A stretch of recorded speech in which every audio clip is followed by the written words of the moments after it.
भाई माने माननीय श्रीजुक्त महोदय माननीय सार कौन कहते टिके वीडियो देखिला तापर मु किछि कहबी। किंतु भद्रक जिल्ला रे डाक्तर पदवी 56% खाली थिबा सत्वे स्वास्थ्य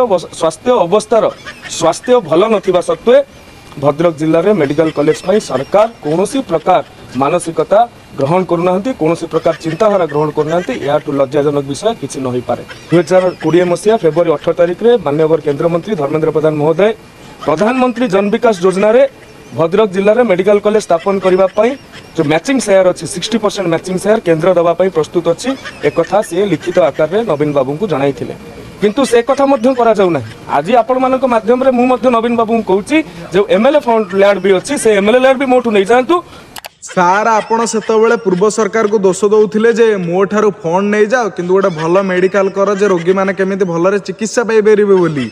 एबे तो सार आपण को मु गोटे कथा कहया पई चाहूची जे एबे तो सार आपण उच्च पदवी रे अछंती एबे कोन पई रोगी मानक चिकित्सा पई गोटे भल मेडिकल करि पारु नाहंती किछि सार मने पडुची ना भूली गलेनी आपण।